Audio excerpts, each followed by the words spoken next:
Hey y'all, welcome back to my series covering the Warhammer 40K timeline. This is part 4, so if you're interested, go check out the other parts on my channel. And for this video, I've done my best to lay it all out neatly, but keep in mind that most of these events happen simultaneously, so they may have some confusion. But with all that said, let's get into this. When we left off in part 3, Magnus had just torn a massive hole into the Emperor's great work. So how did the Emperor respond to that? Well, as you can imagine, he wasn't too happy, and sent the Space Wolves to bring Magnus back to Terra for judgment.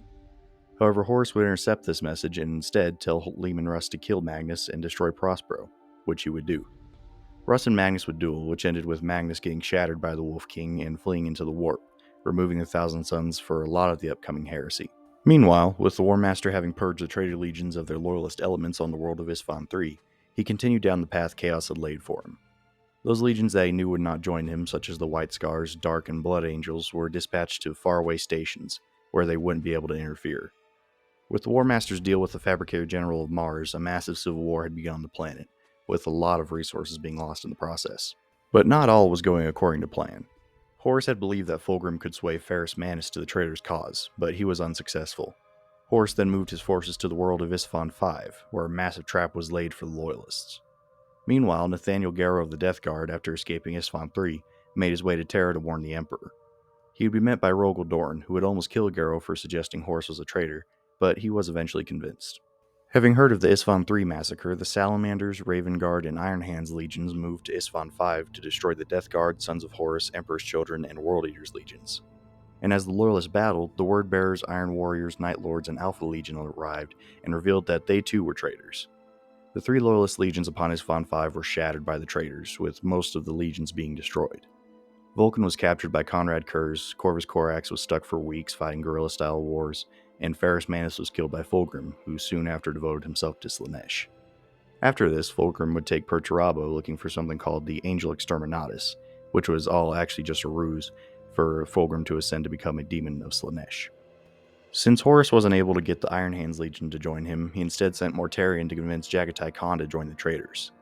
The Khan was at this point the last Primarch, except for kind of Magnus, to select his alliance, but Mortarion was not able to sway the Warhawk, and the White Scars declared themselves loyal to Terra.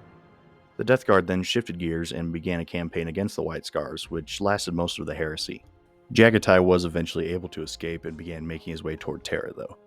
Meanwhile, after Isstvan, the Word Bearers and World Eaters legions would head over to the worlds of Ultramar under the guise of joint operations with the Ultramarines. The Word Bearers would destroy the planet of Calth and would summon a massive warp storm called the Ruin Storm to block off the Ultramarines' Blood and Dark Angels from traveling and communicating with Terra. For pretty much the rest of the heresy, the Ultramarines would be in the dark, just as Horus intended, as he knew the size of their legion would cause problems for his plans. From there, Lorgar and Angron would begin their Shadow Crusade, going to Imperial-held worlds and destroying them to feed the growing Ruin Storm. Guilliman would track them down on Angron's homeworld in Nuceria, and would battle the two traitors, but Lorgar would enact a ritual turning Angron into a demon of Khorne, causing Guilliman's forces to retreat. Meanwhile, Vulcan is kept aboard Kurz's ship where he's being tortured, but due to him being a perpetual, he continually survives and manages to escape and teleport himself above and falls into the planet of Macragge. Driven insane by this, he is contained on the planet by Guilliman as they seek a way to heal him. Meanwhile, the Dark Angels are just trying to get their bearings and figure out what's going on. Horus knew that the Lion and his legion would cause massive troubles for him, so he sent the Night Lords to keep them busy. The two Primarchs duel, which eventually ends with Kurz in a coma, but he eventually wakes up and manages to sneak aboard the Dark Angels' flagship and hides there for months. The Dark Angels head to Macragge, where they meet with the Ultramarines, and Kurz eventually reveals himself and rampages across Macragge, but is stopped by the Lion. During this time, an ancient device known as the Pharos is discovered and is used to teleport the Blood Angels onto Macragge. Having no way to determine the status of Terra, the three Primarchs form Imperium Secundus, and declare Sanguinius its emperor in the meantime. Meanwhile, back on the other side of the galaxy, Horus is continuing his plans, raising many loyalist worlds, but with his sights mainly on the planet of Molech. Knowing that he cannot defeat the Emperor as he is, he seeks the Chaos God's blessings, and upon arrival, he finds the same warp portal that the Emperor used. After entering it, he does something, we don't exactly know what, but he emerges greatly empowered. During this time on Terra, Leman Russ and Malcador send the Knight Errants to scout Horus' ship and lay a route for the Wolf King to assassinate the War Master.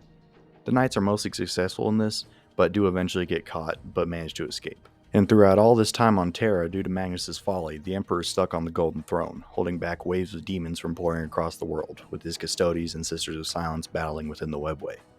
This is when the Emperor institutes the Tithe.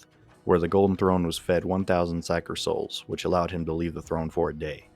He would use this time to assist the Custodians and close the webway gates, but he would still have to remain on the Golden Throne to keep the portal sealed.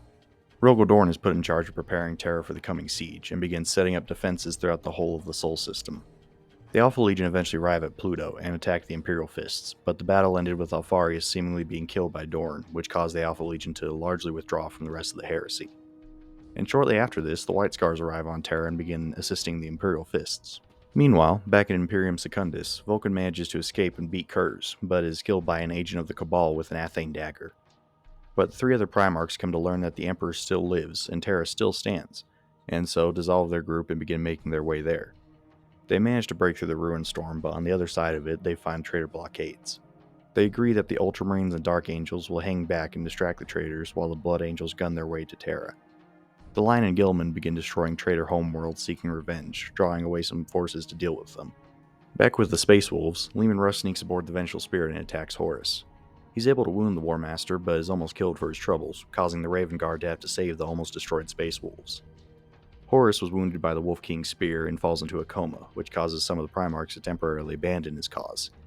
Lorgar is sent to track down Fulgrim and Perturabos to track down Angron, which both are successful in doing. But Lorgar had begun to see that Horus was an unfit champion of chaos, and plans to kill him and supplant him. Horus in the meantime is awoken by his son Malagurst, who sacrificed himself to save his father. Horus orders all traitors to muster at Olenor, but at this point, Lorgar reveals himself and tries to kill Horus. This, of course, doesn't work, and Lorgar is almost killed and cast out, removing a lot of the word bearers from the heresy. On their way to Olenor, Mortarian's son Typhon instead takes the Death Guard to Nurgle's realm, where they all become infected with his blights. Mortarion pledges himself to Nurgle to save his sons and emerges a demon of the Plague God. Meanwhile, Vulcan is revived and makes his way to Terra and constructs the Talisman of 7 Hammers, a device that's designed to destroy all of Terra if it's overrun. He is on Terra at this time, but is kept a secret and guards the Emperor personally. Magnus, who is seeking the last of his shards, arrives on Terra and sneaks into the Imperial dungeons and tries to assassinate the Emperor, but of course, Vulcan wasn't about to let that happen. The two duel, and Vulcan was about to kill Magnus when the Crimson King pledged himself to Tzeentch and was banished from the throne room by the Emperor's seals. The Blood Angels also arrive on Terra, and soon after, the siege begins. The Sons of Horus, Death Guard, Emperor's Children, World Eaters, Iron Warriors, Thousand Sons, and elements of the Night Lords and Wordbearer legions arrive in the Sol system, and begin making their way through the Imperial Fist blockades. On Terra, the Loyalists are the Imperial Fists, Blood Angels, White Scars, the remainder of the Custodian Guard from the War in the Webway, some Dark Angels, and a bunch of Imperial Guard. The Death Guard were deployed first, where Jagatai Khan killed dozens of them before getting wounded and being saved by Sanguinius. Angron was then deployed on the field and tried to attack Sanguinius but couldn't make it past the Emperor's seals, and instead went rampaging around the outside of the palace. On the psychic plane, due to both Magnus and Horus, the Emperor's psychic shield was pushed back, which allowed demons to be summoned on Terra. Dorn, who was leading the defenses, hoped that they could hold out just long enough for Gilman to arrive and turn the tide. Perturabo then took the field, and with his Iron Warriors began hard carrying the other traitors. Sanguinius, meanwhile, was a whirlwind of death, killing many traitors and even a warlord titan. The Emperor's children were largely unorganized and merely went around sowing terror until Sigismund attacked Fulgrim. The Imperial Fist was almost killed by the demon but was saved by Dorn, who was able to hold Fulgrim off long enough that he grew bored, and withdrew from the assault to capture Terra's civilians, removing the Emperor's children from the siege. Dorn would be relieved and would later state that if Fulgrim had set his mind to it, he could have taken the palace alone. Meanwhile, aboard the Vengeful Spirit, Horus had begun deteriorating. The influence of chaos was becoming too much to handle without Ascension, and so he largely left command of the traitors in the hands of Perturabo and Mortarion. But at this point in the siege, Perturabo had become angry with his brothers, seeing them as slaves to chaos, and so he and his legion left Terra, leaving the Sons of Horus, Death Guard, World Eaters, and Thousand Sons as the only legions sieging the palace. At this point, Mortarion had begun spreading an aura of despair, causing many of the Loyalists, including Rogal Dorn, to lose hope. Jagatai Khan knew that this had to be stopped, and so he went to face his brother directly. The two would battle, which ended with the Khan impaled on Mortarion's scythe, which he drug himself down the length of and beheaded the demon, banishing him and his aura from Terra, and in the process, taking back the Lion's Gate spaceport. While all of this was happening, Magnus, now a demon of Tzeentch, was within the Imperial Webway and was constantly attacking the Emperor's psychic shield. Vulcan knew this had to stop and went after his brother, and fought through many illusions and eventually found Magnus and attacked him. The two dueled, with Vulcan being killed and reforming many times, but he quickly gained the upper hand. As he raised his hammer to strike Magnus down, the sorcerer unleashed a spell, undoing Vulcan at the genetic level, with his body falling apart. But it was too late, and Vulcan's raised hammer fell on and crushed Magnus's head, banishing him. Vulcan made his way back to the throne room most of the time as a skeleton, as his body reformed. Meanwhile, Sanguinius was handling the defenses of the Eternity Gate, and was met by Angron. The two battled, with Horus screaming in Angron's mind, telling him to kill the angel, as he was the only person Horus truly feared.